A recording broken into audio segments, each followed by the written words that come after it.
things people talk about a desire to be successful, all of the elements.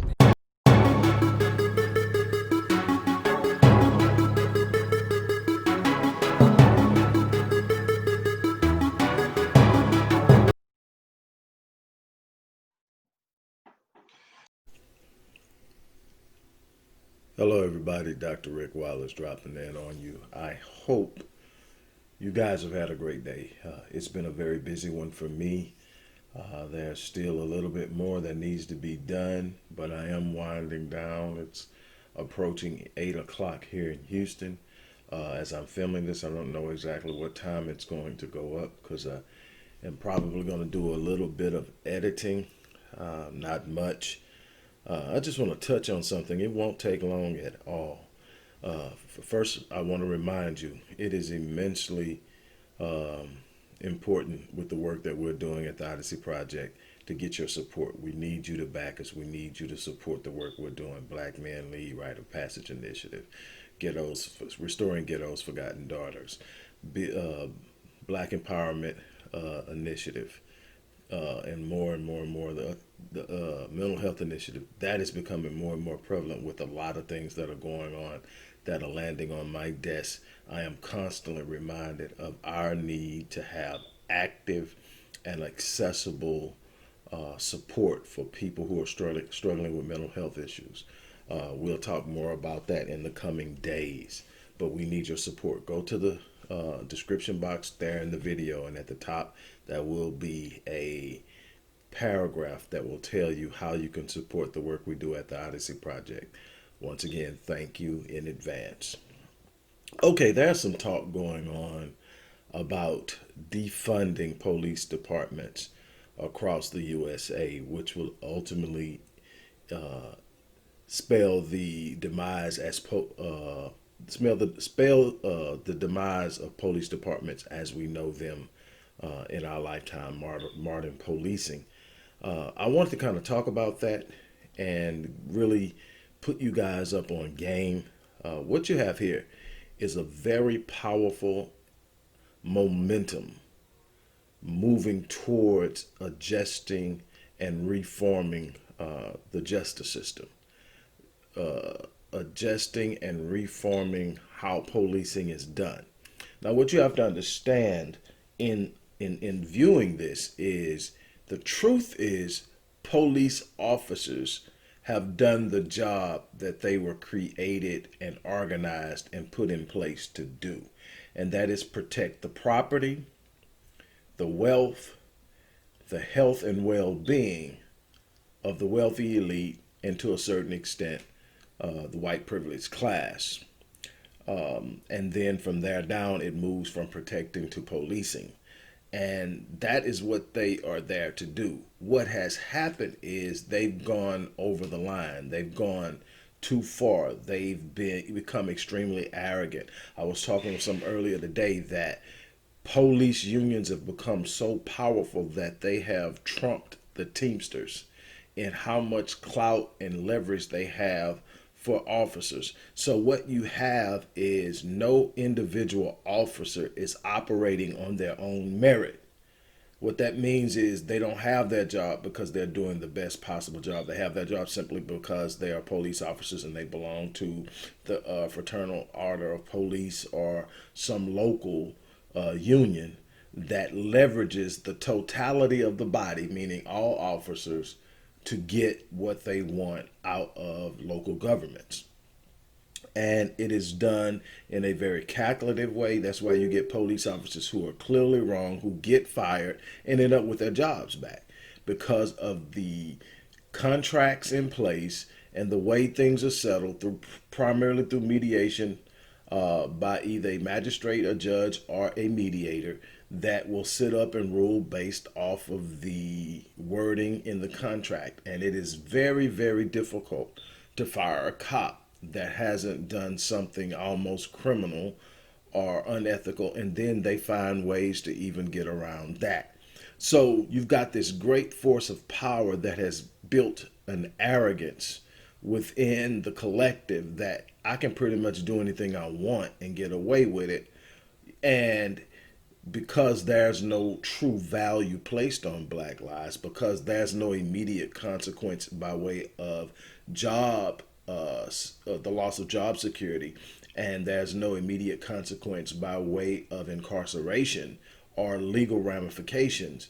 That they can't be sued personally. It's so many different things, and I think all of that needs to change.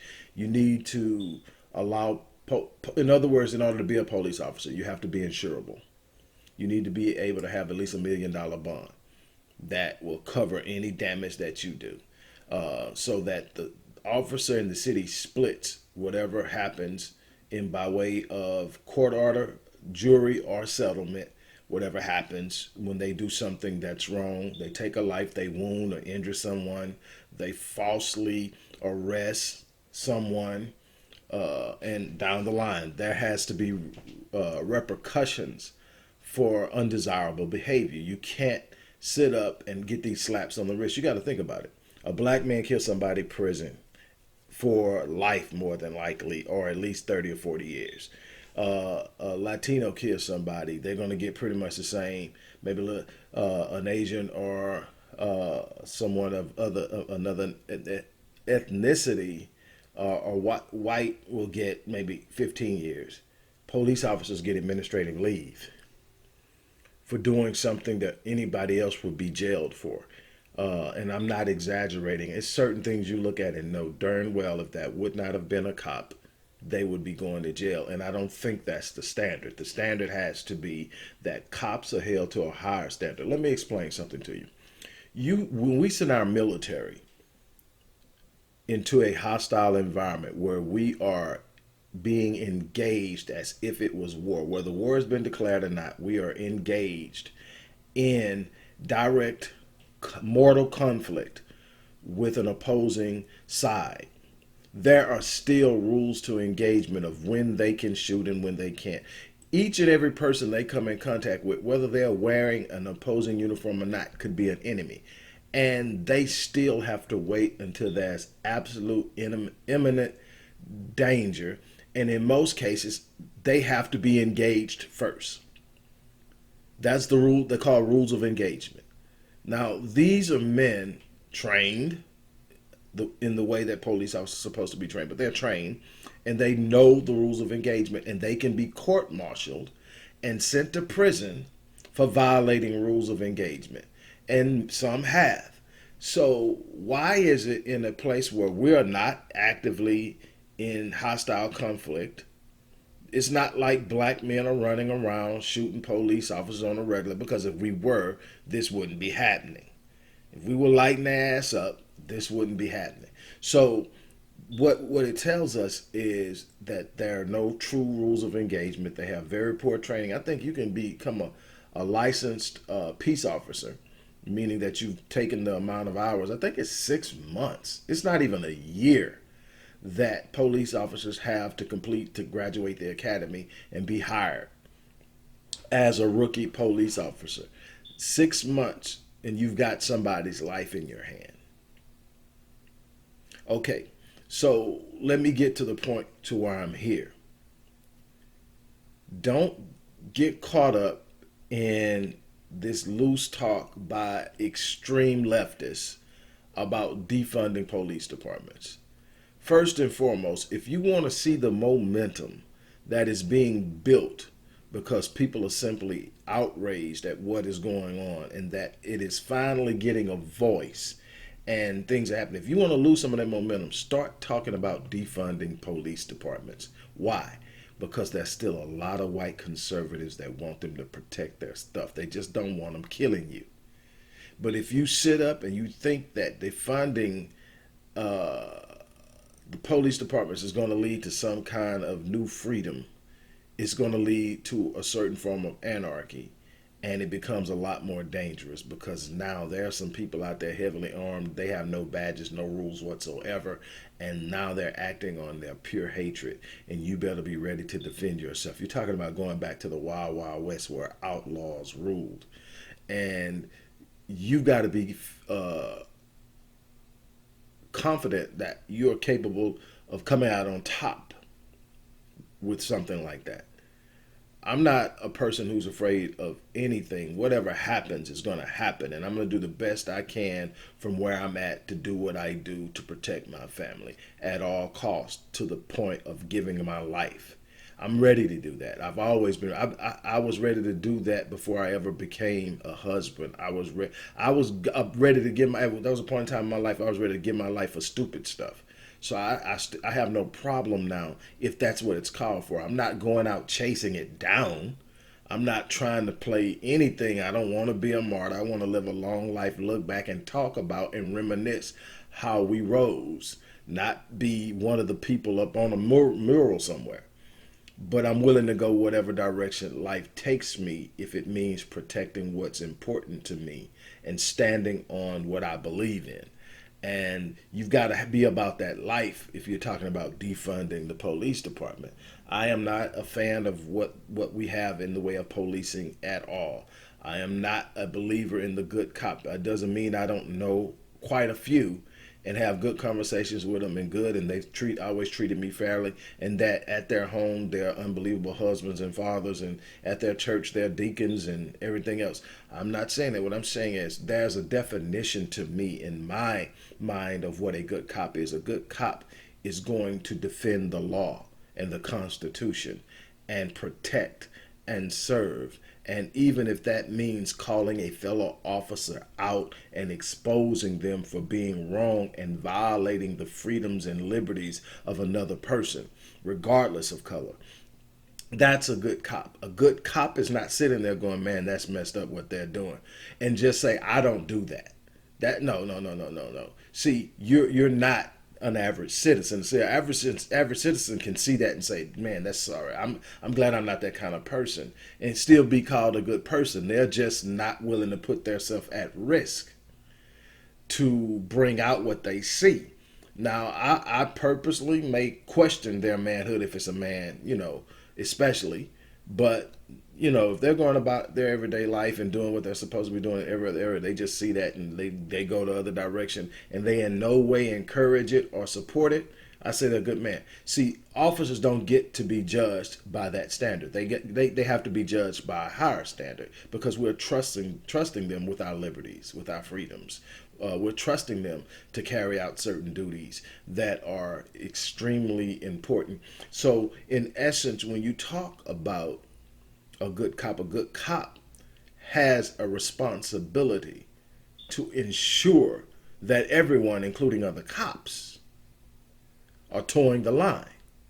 See, it's real hypocritical and ethnically questionable to sit up and be holding everyone else to a standard that you and your brethren are not being held to. And so that's why I have a problem with that. I'm not saying everybody's corrupt.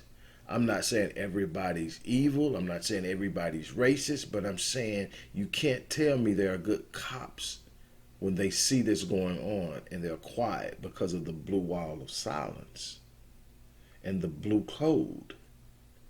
See, that's what happened when you have the Fraternal Order of Police. That's what happens when you have these police unions that are so strong that officers are literally putting their lives on the line when they point out something that another officer does. They literally are putting their lives on the line. That's how serious this thing is. Let's keep it real. This is an organized, sanctioned mafia organization, basically. You cross over, you snitch, you do something wrong, you out. Well, then you can't have good cops. So by very nature, it's corrupt within its fiber. You got lieutenants and captains going on record saying they don't have problems with these shootings. You got a lieutenant up north. I wrote about him the other day. I shared an article about him the other day that literally is bragging about the fact that he's been in 3 shootings himself, 3 officer involved shootings himself, and it doesn't bother him one bit. So he doesn't understand how some officers can be bothered by it and traumatized. It doesn't bother him, but he doesn't lose any sleep. He's shot 3 people.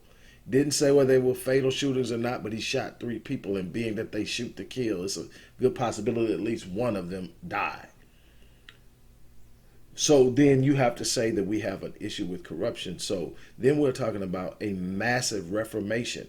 And in order to do that, you got to literally deconstruct what's there because it's at the fiber, it's at the core, it's in the way they operate. Number one, you would have to do an oversight committee. You would have to uh, decommission any kind of existence of a police union, anything that can leverage the whole and erase the need for merit. In other words, every officer needs to stand on their own merit. Any officer getting caught violating policy, violating law, violating any ethics requirements is automatically terminated without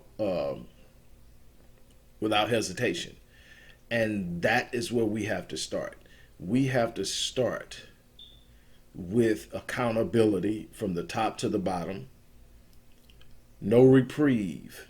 You screw up, you're out, you're gone permanently. You cannot be hired by any other police department. I think that police officers who get caught committing crimes should get an extra 5 years for being a civil servant responsible for upholding the law and breaking it. I think that should be in there automatically. You're going to get an extra 5 or 10. Something has to be there to say it's not worth it. There has to be consequences. But what you don't want is this leftist, liberal, extremist conversation about defunding because you will lose the momentum that we're building and you will see it come to a halt because a great deal of the momentum isn't just blacks saying we're tired, it's whites saying damn. It's gotten to a point that the tipping point of where it was so blatant. And the crazy thing is there's something about shooting a person that's extremely violent and lethal, but it isn't viewed the same as someone sitting there and for 7.5 minutes sucking the life out of a person while their hands are in their pocket. See, a split second, a shot is fired. You can say, I was scared, I was frightened. That officer wasn't scared, that officer wasn't frightened, that person wasn't resisting, they had been subdued. Matter of fact, from the moment they were cuffed, they were cooperating and complying. So stop telling your kids that complying will save them.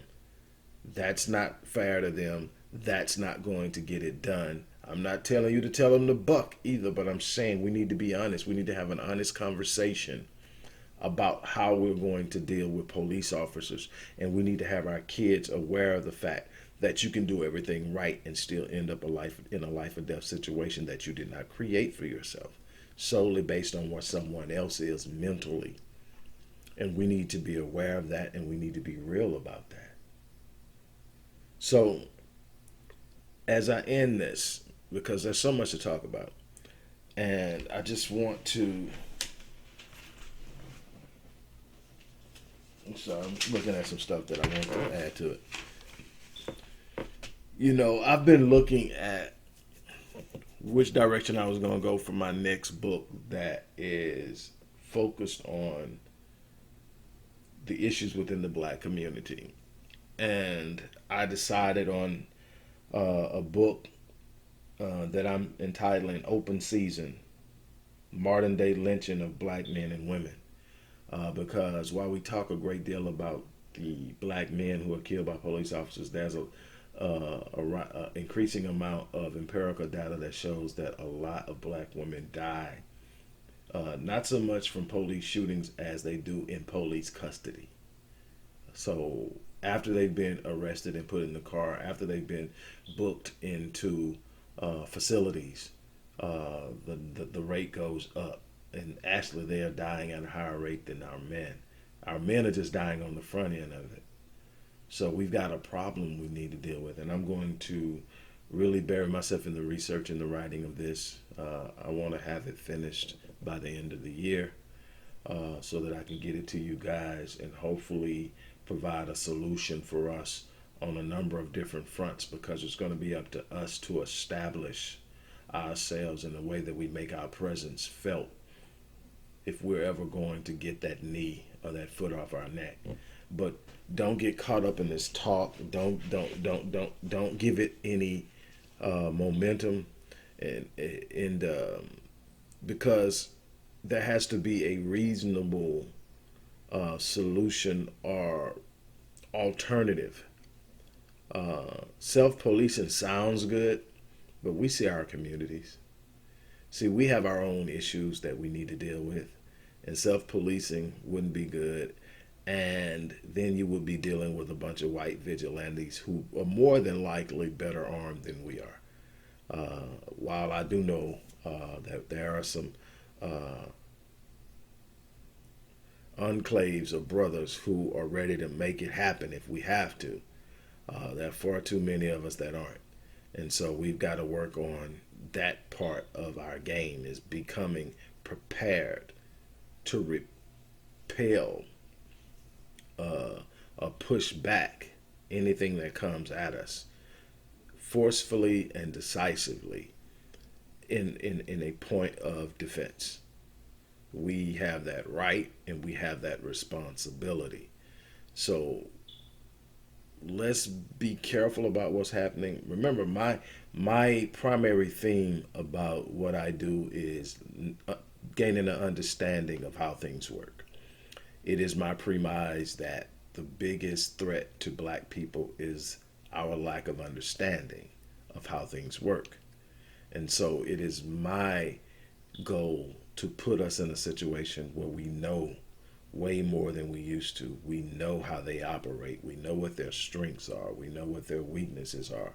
We start to move strategically in understanding how they move, what they think, and we gain strengths and strategic advantages in their area of strengths. The more functional, fluid, and forceful we become in the areas that they operate with an advantage, the more we decrease their advantage. And then we operate in our areas of strengths and we build advantages, and then we start to level the field. That is strategic across the board, whether we're talking about education, whether we're talking about corporate America, whether we're talking about banking and finance, whether we're talking about politics, whether we're talking about socioeconomics in the movement and the grace or community development, whatever the situation is. We've got to become more aware. We've got to become more cognizant of the things and how they operate, the mechanisms, the elements, the machinations, all of those things that are at play that cause us harm. We have to understand them. Whining about them does not bring understanding. Complaining and pointing the finger does not bring understanding. Understanding is created by studying, observing, learning, calculating, looking at it. Like I've always said, we need multiple think tanks that function in the areas of academics and politics and finance. We need that. And so those are the things that we really and truly have to focus on. I'm gonna get off of here now. That's what I want to talk to you about. Thank you guys for sticking around. Don't forget, we need your support. On that note, I'm out of here. You guys have a great day.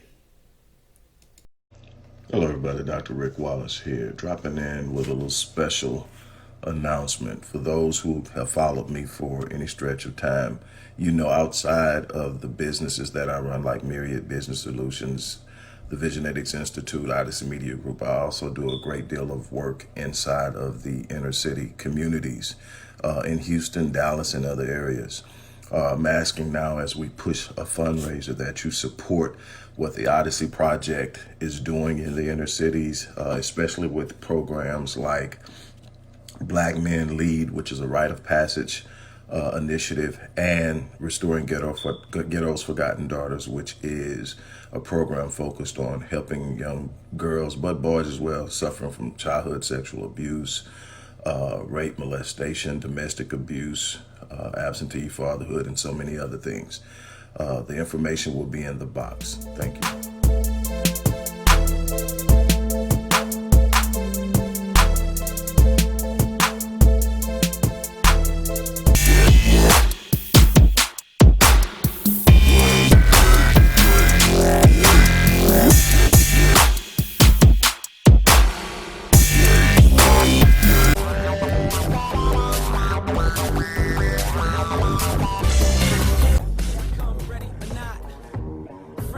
from a conceptual perspective, things people talk about a desire to be successful. All of the elements